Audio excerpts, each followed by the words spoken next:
I'm actually going to watch the whole thing later this evening, so I look forward to that and seeing what... Hello, I'm John, your Move Madman, and I'm back. And today is an extremely exciting video for you all, because today we're talking about the brand new 4K restoration of Robin Hood, Prince of Thieves.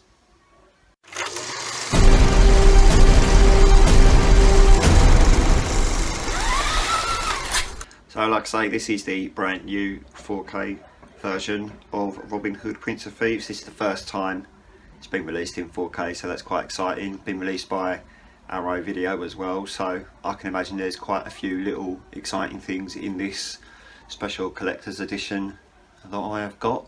There's a nice back cover for you there as well. This has got the theatrical version and the extended version, both in 4K too, so that's really exciting. We're gonna take the plastic off and have a little look at all this. I know already this 4K sticker is going to come off. I'm already quite upset about that, but not really much I can do about that. So let's take the plastic off, shall we? Sounds like a good idea.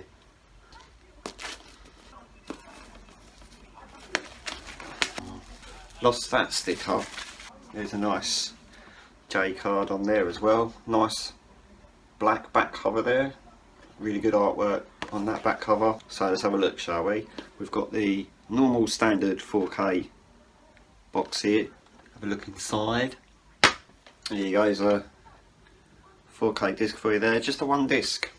It's interesting, isn't it? This has got the reversible sleeve as well, if you can see there. It's the reversible sleeve.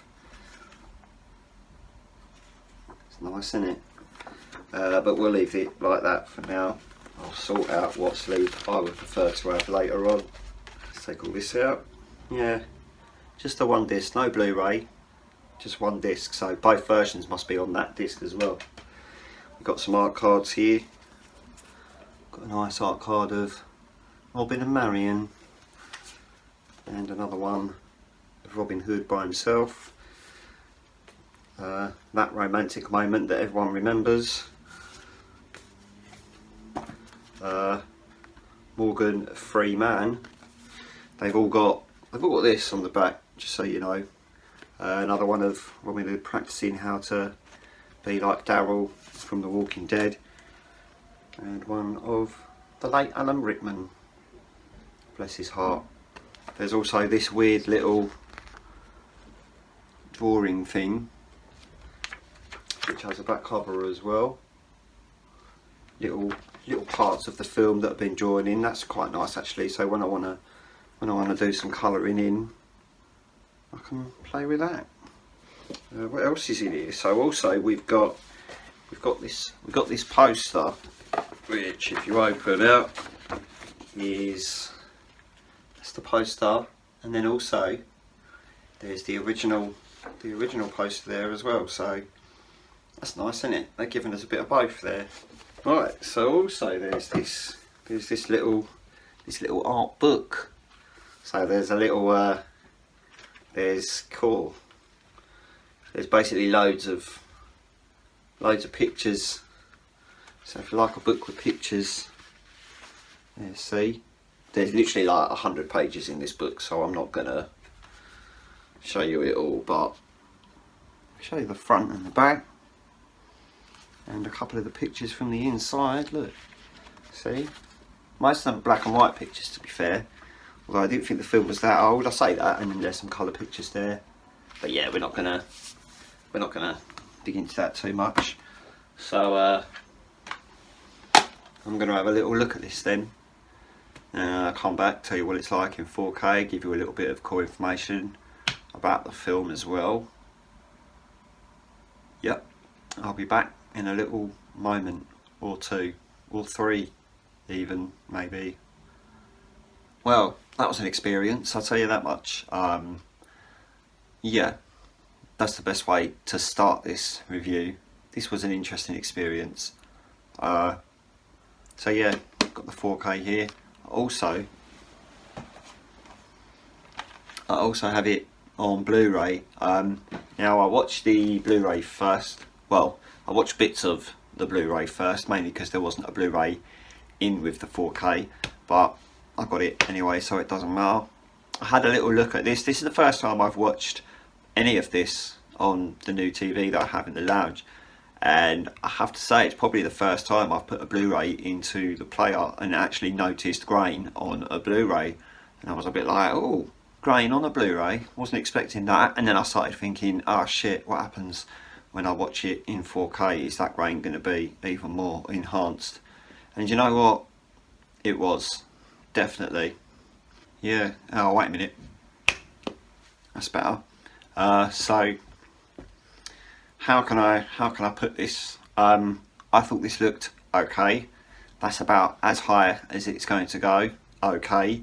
There were a few shots in there that just reminded me of when I was watching American Werewolf in London and Waterworld in 4K. So if you're a hater of grain, you're not going to enjoy this at all. I'll tell you that now.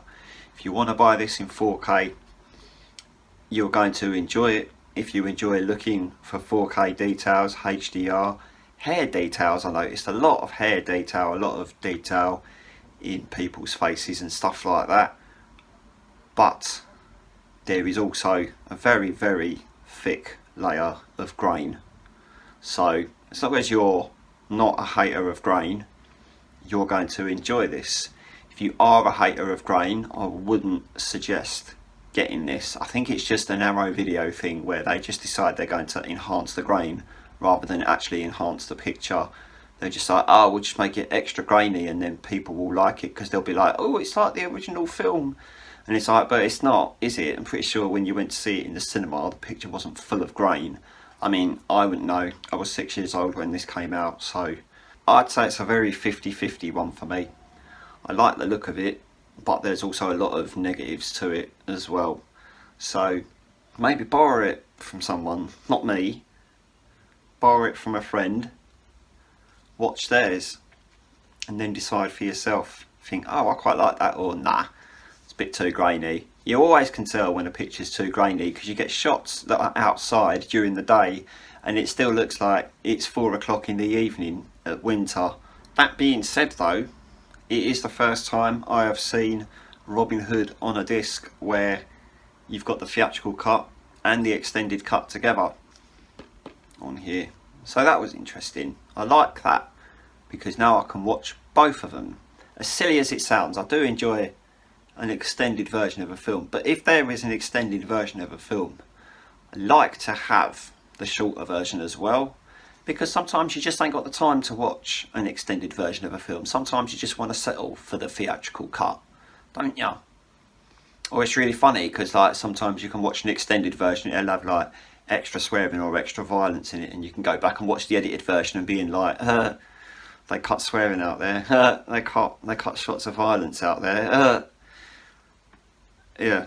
But yeah, I mean, this is the fully uncut version of the film. So even if you watch the theatrical version, you're still watching the uncensored version of the film. When this first came out in the cinema in '91, it was a 12 in the cinema, but then when it was brought out onto VHS, DVD, etc., for years and years and years, it was just a shaved down PG. And I saw that PG a lot when I was allowed. I mean, my parents banned me from watching it for a very long time because apparently it's too violent, but it wasn't. If you watch the censored PG version, it's a censored PG version for a reason, so no fucking idea what those two melons were going on about. Regardless, I finally got around to watching it when I was about 12 years old, which was funny that the uncut version was a 12 and I wasn't allowed to watch the PG version till I was 12, but we won't go there. I watched the PG version and was just like, oh, so what's violent about this? Oh no, you know what, it was probably because of all the sexual inappropriate, oh no wait, there's nothing sexual in this film at all. It's probably all the drugs. No, there's no drugs in this either. Maybe it was the 3 shots of violence that there was in the PG version that was too violent for me, even though I was allowed to watch loads of other things that were easily more violent than this. So don't get it myself, to be fair. But if you are interested in seeing the un-PG version, the 12 version as we might put it, the theatrical cut's on here as well, and the extended version as well, which gives you a lot more in-depth look to the Sheriff of Nottingham and Mortiana, I think is the best way to put that. The extended version gives those two a lot more of a story, so you have got that to look forward to if you want to watch the extended version as well. All in all, I'd give this, what, about 7, 8 out of 10, because I mean it does look good, but there are negatives to it as well, and I don't like negatives. I like to stay positive about the films I'm reviewing, so it's really difficult doing negative reviews, but I wouldn't have said this was a negative review. It's still okay. I still enjoyed what I saw of it. I'm actually going to watch the whole thing later this evening, so I look forward to that and seeing what it actually looks like. But yeah, I think that's about all the information I'm going to fill you with about this film now. So that was a very exciting in-depth review of Robin Hood Prince of Thieves, the 12 version, not the shaved down PG version, which apparently isn't suitable for children, even though it is. Whatever. I'm going to go now. If you could like this video, if you could subscribe to the channel, that'd be brilliant, and I will see you again soon. Okay, goodbye.